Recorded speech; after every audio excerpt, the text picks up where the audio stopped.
निर्मला सीतारमण ने पेश किया बजट। वाराणसी में सीए जय प्रधवानी की प्रतिक्रिया आई सामने। बरेली में मौलाना शहाबुद्दीन ने किया बजट का स्वागत। बजट की मौलाना शहाबुद्दीन ने की तारीफ। हरदोई में बजट को लेकर आई लोगों की प्रतिक्रिया। बजट को लेकर किसान नाखुश। श्रावस्ती में फर्जी आधार कार्ड बनाने का मामला। गिरोह के 3 सदस्य गिरफ्तार। पुलिस ने जब्त किए फर्जी दस्तावेज। नमस्कार, आज की खबर में आपका स्वागत है। मैं हूं आपके साथ शिखा मेहरोत्रा। शुरुआत करते हैं उत्तर प्रदेश खबरों की। 2025-26 का बजट आज सदन में वित्त मंत्री निर्मला सीतारमण ने पेश किया। इस बजट में सरकार ने मध्यम वर्गीय के लिए राहत देने वाला बजट पेश किया है। इसको लेकर काशी में वित्त के एक्सपर्ट जय प्रधवानी ने कहा कि इस बार का बजट मध्यम वर्गीय को ध्यान में रखते हुए पेश किया गया है, जिससे आम आदमी को काफी राहत मिलेगी। देखिए, इस बजट में ना केवल मिडिल क्लास की बात चलेगी और उसी की चर्चा इसलिए होगी क्योंकि 7 लाख रुपए तक जो आय से छूट थी उसको 7 लाख से 12 लाख कर दिया, इकट्ठे 5 लाख बढ़ा दिया। तो मिडिल क्लास तो बल्ले बल्ले हो गई। 1 लाख रुपये पर मंथ कमाने वाले भी अब 1 रुपया भी इनकम टैक्स नहीं देंगे। तो मिडिल क्लास इससे ज़्यादा सोच भी नहीं सकता रहा। लोग सोच रहे थे 10 लाख लिमिट होगी, लेकिन 12 लाख कर दिया। तो ये पूरा बजट जो है ना, इस बार फोकस मिडिल क्लास किया है। और थोड़ा सा समय में आ रहा कि दिल्ली में इलेक्शन है, कुछ दिन बाद में वहाँ पर भी है, पटना में भी है, बिहार में भी है। तो मिडिल क्लास को बहुत फायदा पहुंचा इस बजट से। बरेली के मौलाना शहाबुद्दीन रजवी बरेलवी ने संसद में पेश हुए यूनियन बजट का स्वागत किया और कहा कि भारत सरकार ने अल्पसंख्यकों के हितों का ध्यान रखते हुए ये बजट पेश किया है। 500 करोड़ से ज्यादा का बजट पेश किया गया है, जिससे मुसलमानों की सामाजिक स्थिति में सुधार आएगा। भारत सरकार ने आज जो बजट पेश किया है वो बिल्कुल उम्मीदों पर खरा उतरता है। हम ये उम्मीद रखते थे भारत सरकार से कि वो ख़ास तौर पर अल्पसंख्यकों के हितों को ध्यान में रखते हुए बजट पेश किया जाएगा। बिल्कुल वैसा ही हुआ और अल्पसंख्यकों के शिक्षा और समाज और इक़्तिसादियात यानी आर्थिक मामलात पर काफ़ी ध्यान दिया है और तालीम में काफ़ी ज़्यादा इजाफा किया गया है। हरदोई में केंद्रीय बजट को लेकर अलग अलग प्रतिक्रियाएं सामने आई हैं। सुभाषपा के राष्ट्रीय प्रवक्ता सुनील अर्कवंशी ने इसे अन्य सरकारों से बेहतर बताया, जबकि कांग्रेस के पूर्व जिला अध्यक्ष राजीव सिंह ने इस बजट को फालतू बजट करार दिया है। किसान नेता अशोक सिंह ने बजट को बेमतलब बताते हुए कहा कि इसमें किसानों के हित की कोई बात नहीं की गई है। देखिए, मोदी सरकार इससे पहले भी बजट पेश कर चुकी है और बिल्कुल लोक लुभावने वादों की तरीके से जनता को लॉलीपॉप ही मिला है। आप एक आम और मध्यम वर्गीय परिवार को जिसको लग रहा था कि हमें इनकम टैक्स में कुछ छूट मिलेगी ताकि उनको घर चलाने में कुछ आसानी मिले, उस पर कोई इन्होंने काम नहीं किया। और किसानों के हित की भी कोई योजना इसमें नहीं है। महिला सुरक्षा पे कुछ नहीं है, शिक्षा पे इन्होंने कुछ नहीं किया है। एक युवा रोजगार के लिए, युवाओं के लिए और अधिवक्ताओं के लिए, समाज के उस वर्ग के लिए जिससे कि गवर्नमेंट बड़े लेवल पर जीएसटी ले रही है, ठीक है। और बीमा सेक्टर जो कि एक आम आदमी की ज़िंदगी का सुरक्षा का, उसके संरक्षा का एक संसाधन था, उसको भी 100% एफडीआई दे दिया इन्होंने। देखिए, देश में इससे पहले भी जो है 2 बार सरकार थी, जनहित के कार्यों के लिए ही बजट पेश हुए थे। आज जैसा कि आपने देखा कि कैंसर जैसी पीड़ित लोग जो है अपने ज़िले से हटकर दूसरे ज़िले में जाने का कार्य कर रहे थे, मगर इस बजट में सबसे अच्छी बात ये निकल आई है कि हर ज़िले में कैंसर पीड़ित लोगों के लिए अस्पताल बनने की घोषणा की गई है। और यही मेडिकल कॉलेज जो है उनमें भी 10,000 सीट यानी कि 10,000 डॉक्टरों की और जो है नियुक्ति होने का काम होगा। उनको जब पढ़ाई करके निकलेंगे तो कहीं ना कहीं स्वास्थ्य को लेकर आप देखिए, चाहे शिक्षा को लेकर देखिए, चाहे रोजगार को लेकर देखिए, इससे अच्छा बजट किसी भी सरकार ने पेश करने का काम अभी। श्रावस्ती में फर्जी तरीके से आधार कार्ड बनाने का पर्दाफाश हुआ है। एसओजी थाना मल्हेपुर पुलिस और एसएसबी की 62वीं वाहिनी की संयुक्त टीम ने फर्जी दस्तावेजों के आधार पर अवैध रूप से आधार कार्ड बनाने वाले गिरोह का भंडाफोड़ किया है। टीम ने पंचायत भवन सचिवालय रामपुर जब्दी से 3 आरोपियों को गिरफ्तार किया। आरोपी को गिरफ्तार कर अग्रिम कार्रवाई शुरू कर दी गई है। थाना मल्लीपुर क्षेत्र के रामपुर जब्ती गांव में 3 लोग पकड़े गए हैं मुखबिर की सूचना पर। जिनके पास से अवैध आधार कार्ड और अवैध तरीके से जन्म प्रमाण पत्र, निवास प्रमाण पत्र बनाए जाने का प्रथम दृष्टया साक्ष्य मिला है। इस क्रम में उनके पास से जो बरामदगी हुई है उसमें 3 लैपटॉप और 4 मोबाइल, प्रिंटर और आइरिस स्कैनर और तमाम स्कैनर, फिंगर स्कैनर आदि, USB cable, switch board, USB hub, camera आदि बरामद हुए हैं, जिनके माध्यम से वो फर्जी आधार कार्ड और फर्जी निवास प्रमाण पत्र का बिजनेस करते थे। रामपुर जिलाधिकारी जोगिंदर सिंह ने बताया कि अब तक किराए पर चल रहे RTO और वन विभाग के कार्यालयों को नुमाइश ग्राउंड की बिल्डिंग में शिफ्ट किया जाएगा। इस बिल्डिंग में सरकार ने काफी पैसा लगाया था, लेकिन ये लंबे समय से खाली पड़ी थी। प्रशासन ने इस जगह का बेहतर उपयोग करने का फैसला लिया है, जिससे दोनों विभागों को अपना स्थायी कार्यालय मिल सकेगा, जहां पर बैठने के लिए मशक्कत करनी पड़ रही है। रखरखाव बेहतर ना हो पाने से रिकॉर्ड क्षतिग्रस्त भी हो गए हैं।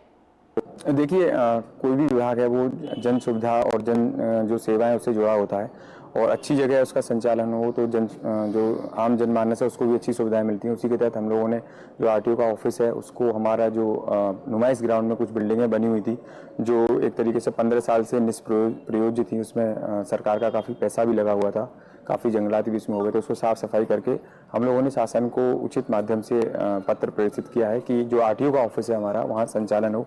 इसके अलावा अन्य जो ऑफिस हैं, हमारे जो DFO साहब हैं और हमारे जो अन्य जैसे कि ट्यूबवेल और इरिगेशन वगैरह के जो ऑफिस प्राइवेट भवनों में चलते हैं, वो अगर इस तरह से चलेंगे तो एक सरकार को आय भी होगी और जो हमारे संसाधन हैं, जो हमारे एसेट हैं, वो भी सही रूप से क्या कहते हैं।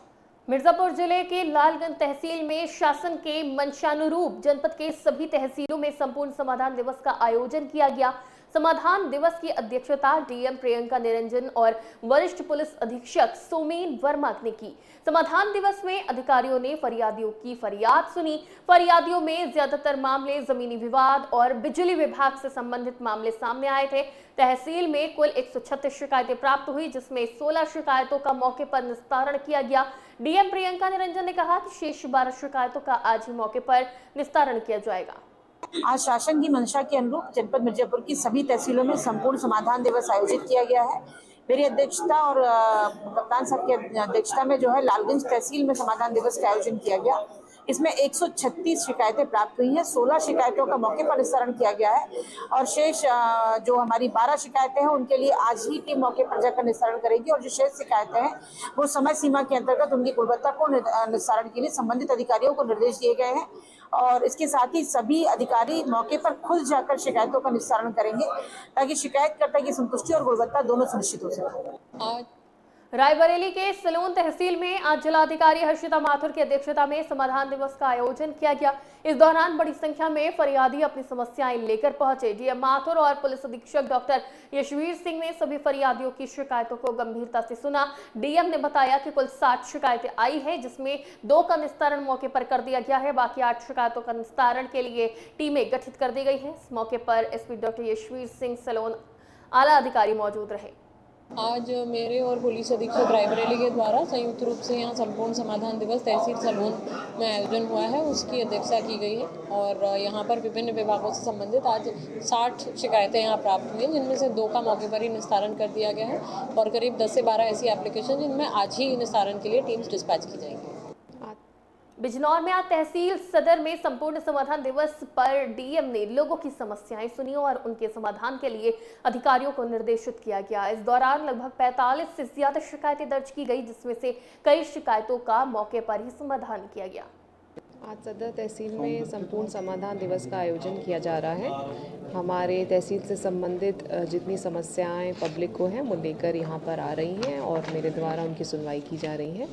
बेसिक समस्याएं जो ज़्यादा इस समय सुनने में मिली हैं राजस्व से संबंधित रही हैं, तो चक रोड पे कब्ज़ा और यहाँ उनके खेत में पानी की निकासी हो रही है, ये समस्या इस प्रकार की बताई गई हैं। उसके लिए संबंधित को निर्देशित कर दिया गया है। कुछ टीम्स भी बनाई गई हैं कि कुछ समस्याओं का समाधान यहाँ समाधान दिवस जब कंप्लीट होगा 2 बजे उसके बाद जाकर मौके में फील्ड पे उसका जो है अनुपालन जो है वो सुनिश्चित कराएंगे।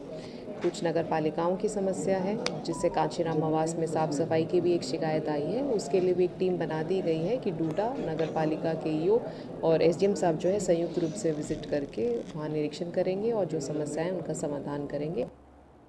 खबर चंदौली से है, जहां कुंभ मेला स्पेशल ट्रेनों पर अवैध वेंडरों का कब्जा हो रहा है। दरअसल अवैध वेंडर द्वारा खराब गुणवत्ता वाले खाने पीने की चीजों को बेचा जा रहा है, जिस पर कोई कार्रवाई नहीं हो रही है और इन खराब सामग्री को खाने को ये श्रद्धालु मजबूर हैं।